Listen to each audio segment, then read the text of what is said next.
Bismillahirrahmanirrahim. Bismillahirrahmanirrahim. Assalamualaikum warahmatullahi wabarakatuh.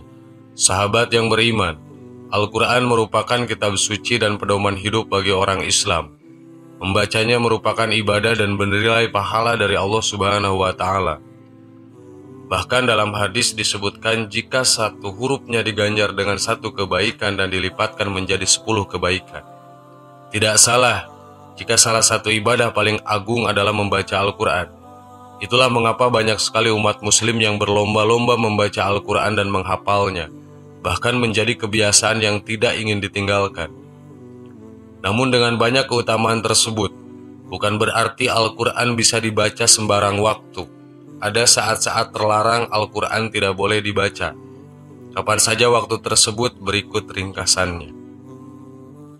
Waktu tersebut adalah ketika berada di lokasi permainan, hiburan, dan di perkumpulan orang-orang pandir, yakni orang-orang bodoh yang sok tahu dan bebal. Imam Al-Qurtubi berkata, jangan membaca Al-Quran di tempat-tempat permainan dan hiburan dan di perkumpulan orang-orang pandir. Tidakkah Anda perhatikan bahwa Allah menyebutkan sifat hamba-hambanya atau Ar-Rahman serta memuji mereka seperti dalam firman-Nya. Dan apabila mereka bertemu dengan orang-orang yang mengerjakan perbuatan-perbuatan yang tidak berfaedah, mereka berlalu dan menjaga kehormatan dirinya. Quran Surat Al-Furqan ayat 72. Kita memang sangat dianjurkan untuk membaca Al-Quran, namun harus memahami waktu terbaik untuk membacanya. Sementara ketika berada di jalan raya atau kendaraan umum, maka membaca Al-Quran diperbolehkan. Dari Abdullah bin Mughal radhiyallahu anhu, dia berkata bahwa aku melihat Rasulullah SAW pada hari pembebasan kota Mekah, dan saat itu beliau membaca surat Al-Fath di atas tunggangannya. Hadis riwayat Bukhari. Sementara itu membaca Al-Quran yang paling baik adalah di dalam sholat. Menurut mazhab Asy-Syafi'i dan lainnya bahwa berdiri lama dalam sholat lebih baik daripada sujud yang lama. Sementara pembaca Al-Quran di luar sholat, maka yang paling utama adalah pada waktu malam dan dalam separuh terakhir dari waktu malam lebih baik daripada separuh pertama. Membacanya di antara maghrib dan isya disukai. Sementara pembacaan pada waktu siang, maka yang paling utama adalah setelah sholat subuh. Waktu utama membaca Al-Quran lainnya adalah setelah subuh. Bahkan Rasulullah SAW pernah mendoakan keberkahan pada waktu pagi untuk umatnya. Ya Allah, berkahilah umatku pada waktu paginya. Hadis riwayat Tirmizi. Sahabat yang beriman, itulah waktu yang kita tidak diperbolehkan membaca Al-Quran. Semoga bermanfaat. Amin. Wallahu a'lam. Wassalamualaikum warahmatullahi wabarakatuh.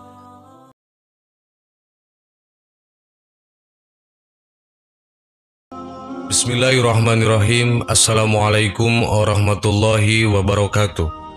Sahabat yang beriman, berbicara merupakan aspek penting dalam proses interaksi antar individu. Dalam sehari, manusia bisa mengeluarkan kata-kata sekitar 7-20 ribu kata untuk berbicara. Berbicara bisa dilakukan dalam berbagai kondisi. Misalnya saat berada di tempat kerja, berkumpul bersama keluarga, serta masih banyak lagi kegiatan yang mengharuskan interaksi. Dengan berbicara, suasana akan menjadi lebih akrab sehingga jalinan silaturahmi menjadi lebih erat. Namun ternyata ada waktu-waktu yang dilarang berbicara dalam Islam. Hal ini menjadi aspek ibadah dan bentuk ketaatan kepada Allah. Kapan saja kita dilarang berbicara dan diharuskan diam? Berikut ringkasannya. 1. Saat mendengar suara azan. Azan merupakan seruan Allah sebagai panggilan untuk menunaikan perintah sholat. Sholat adalah ibadah wajib umat Islam sehingga azan merupakan panggilan yang begitu diagungkan dalam Islam. Salah satu adab yang harus dilakukan seorang hamba ketika mendengar suara azan adalah berhenti melakukan aktivitas termasuk berbicara. Bahkan dalam sebuah hadis dijelaskan bahwa Allah akan membuat keluh lidah manusia yang sakaratul maut jika ia menyepelekan azan. Hendaklah kamu mendiamkan diri ketika azan. Jika tidak, Allah akan keluhkan lidahnya ketika maut menghampirinya. Kata-kata yang boleh kita keluarkan hanyalah menjawab seruan muazin yang bentuk penghormatan kita kepada azan tersebut. Abu Sa'id Al-Khudri pun mengabarkan bahwa Rasulullah SAW pernah bersabda, "Apabila kalian mendengar azan, maka ucapkanlah seperti yang sedang diucapkan muazin." Hadis riwayat Bukhari dan Muslim. Barang siapa yang mendengar suara azan kemudian dia berucap, "Asyhadu an la ilaha illallah wa anna Muhammadan abduhu wa rasuluh. Raditu billahi robba wa bi Muhammadin rasulah wa bil islami dina." Aku bersaksi bahwa tidak ada sesembahan yang hak kecuali Allah, dan bahwa Muhammad adalah hamba dan rasulnya.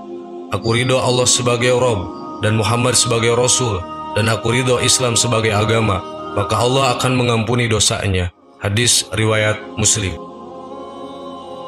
Menurut Imam Syafi'i, Imam Malik bin Anas, Ishaq bin Rahuyah, dan lainnya, berbicara saat azan hukumnya makruh. Akan tetapi jika kondisinya mendesak maka diperbolehkan berbicara seperlunya dan tidak boleh memperpanjang pembicaraan. Jika berbicara saja sudah makruh, bagaimana dengan kegiatan lain seperti bercanda atau bahkan sampai tertawa terbahak-bahak seakan menghiraukan seruan yang agung ini? 2. Saat khatib berkhutbah Jumat. Waktu yang terlarang untuk berbicara lainnya adalah saat laki-laki bersembahyang Jumat dan mendengar khatib sedang menyampaikan khutbah. Imam Malik, Imam Abu Hanifah, dan Imam Syafi'i serta kebanyakan berpendapat bahwa ketika khatib berkhutbah maka makmum wajibnya diam. Bahkan menyuruh orang lain diam pun saat itu merupakan hal yang dilarang karena dianggap sia-sia. Jika berbicara dengan tujuan baik saja dianggap sia-sia, apalagi dengan kegiatan mengobrol yang banyak dilakukan kebanyakan makmum salat Jumat ketika khatib berkhutbah. Memperingatkan orang lain yang sedang berbicara cukup dengan isyarat tanpa harus mengeluarkan kata-kata. Termasuk juga dengan kegiatan memberi salam atau menjawab salam orang lain, menjawab orang yang bersin dan tindakan berbicara lainnya. Barang siapa yang berwudu, lalu memperbagus wudunya kemudian ia mendatangi sholat Jumat, kemudian di saat khutbah ia betul-betul mendengarkan dan diam, maka dosanya antar Jumat saat ini dan Jumat sebelumnya ditambah 3 hari akan diampuni. Dan barang siapa yang bermain-main dengan tongkat, maka ia benar-benar melakukan hal yang batil lagi tercela. Hadis riwayat Muslim. Barang siapa yang berbicara pada saat imam khutbah Jumat, maka ia seperti keledai yang memikul lembaran-lembaran, artinya ibadahnya sia-sia, tidak ada manfaat. Siapa yang diperintahkan untuk diam lalu tidak diam, maka tidak ada Jumat baginya, artinya ibadah Jumatnya tidak sempurna. Hadis riwayat Ahmad. Jika engkau berkata pada sahabatmu pada hari Jumat, "Diamlah, khatib sedang berkhutbah," sungguh engkau telah berkata sia-sia. Hadis riwayat Bukhari. 3. Ketika buang air. Selain 2 kondisi tadi, ada lagi kondisi di mana kita tidak boleh berbicara, yakni saat buang air. Dalam kondisi ini orang juga tidak boleh menjawab salam dan azan, kecuali apa yang mengandung suatu keharusan untuk dilakukan.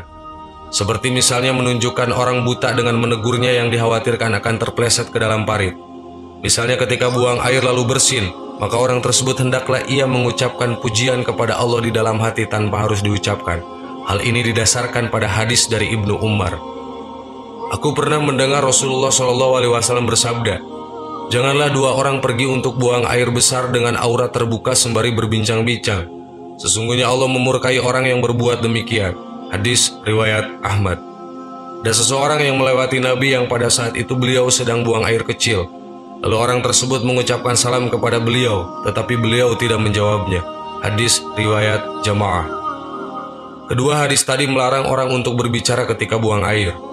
Namun para ulama mengalihkan dari hukum yang dianggap haram menjadi hanya saja sampai derajat makruh. Semoga kita senantiasa menjaga ucapan dan tahu waktu yang tepat untuk berbicara. Sahabat yang beriman, itulah waktu-waktu di mana kita tidak diperbolehkan untuk berbicara. Semoga bermanfaat. Amin. Wallahu a'lam. Wassalamualaikum warahmatullahi wabarakatuh.